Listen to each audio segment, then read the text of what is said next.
Hello everyone, I am Scott Lowe. This is Dan Stapleton. Hello. And this is a head-mounted display. But it's kind of reflective of a new rumor that we heard this morning, actually, that Sony would be introducing its own VR headset, similar to the Oculus Rift, for the PlayStation 4 at GDC in March.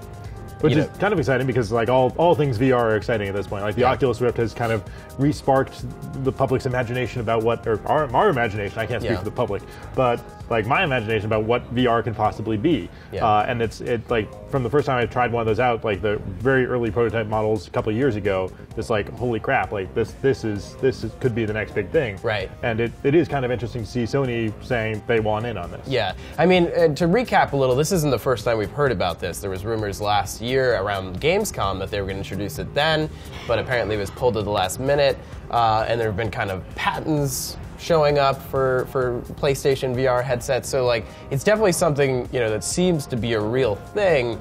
Whether or not this is actually going to come to be at GDC is kind of the big question.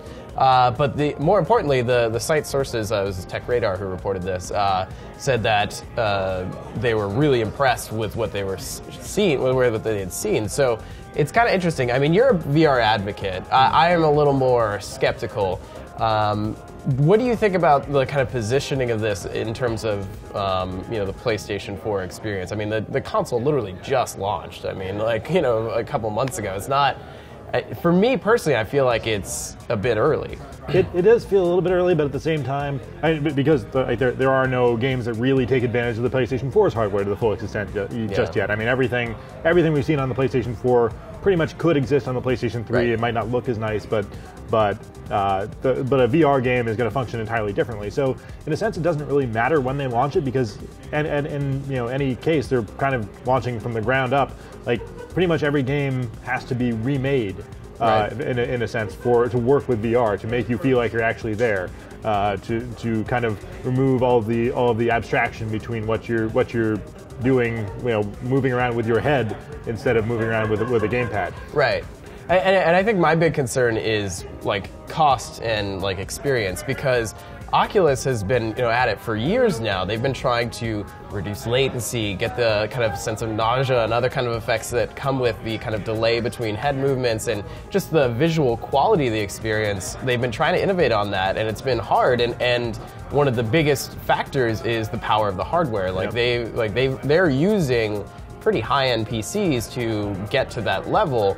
The PlayStation 4, while certainly a powerful console, is far below like something like a current PC. So how do they really grapple with that? Because that is a really graphically intensive process of VR. Well, I mean, at least one thing Sony has going for it. Well, a couple things. One, they're a giant electronics company, whereas Oculus is this upstart company that's been they've been iterating on this for a few years. And if Sony is getting ready to launch this thing or to show it off for the first time, they have to have been working on it for at least a year or so. Probably more.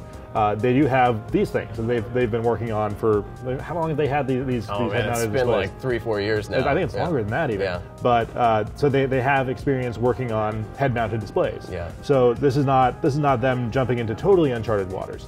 As far as the technical power of the PS4, I do think the PS4 has enough juice to run like VR experiences. Maybe not like the highest of high-end stuff. Like maybe you couldn't run like Killzone at 1080p, like because when you're doing that, it's a 3D image. You've got to have it in both eyes. Right. So if you're doing a full 1080 image, you would have to have the screen to support it, and then you have to have the hardware to run basically that game twice from 2 different angles. Yeah, and that resolution is basically being halved as a result. Right. Yeah, I think I mean, there's the possibility they could use like offset processing that's actually like built into the headset or a control box or something like that. That would bring the cost way up. Yeah, and the console costs $400, so anything more than that, or even at the same price, would be ludicrous. But yeah, I don't know. It's kind of interesting. I'm curious to see what Sony can do. I mean, I think the other big concern for me is like people. The thing is just launched. Are people really going to be interested in buying into another big piece of hardware for a console that doesn't really have that many games for it yet? Yeah, I think the advantage of getting it out early is that it tells all their third-party developers and all their internal developers, hey, you should build support for this into your next game. So as long as it's optional, you don't need it. then if people pick this up, then they will have an entirely different experience, and arguably a better experience, more immersive experience, if they do pick it up. And like the whole VR thing, one of the crazy things about it is like we can't really convey to you what it's like. You have to try it. So what they'll have to do is get some of these out into the public and have word of mouth spread. Have people try it on at their friend's house, and like that's how it's gonna spread, because you can't really convince somebody. Yeah. We've all been fooled too many times before. Yeah. Yeah. Never forget. So. This is just really the tip of the iceberg for this. GDC is fast approaching. We should be hearing about it in just a matter of weeks if this actually proves true. But we want to hear what you think. Do you think that the PlayStation 4 VR headset is a good idea? How much would you pay for it? Like, what kind of experiences would you be looking for? Sound off in the comments, and for all things PlayStation 4, head over to IGN.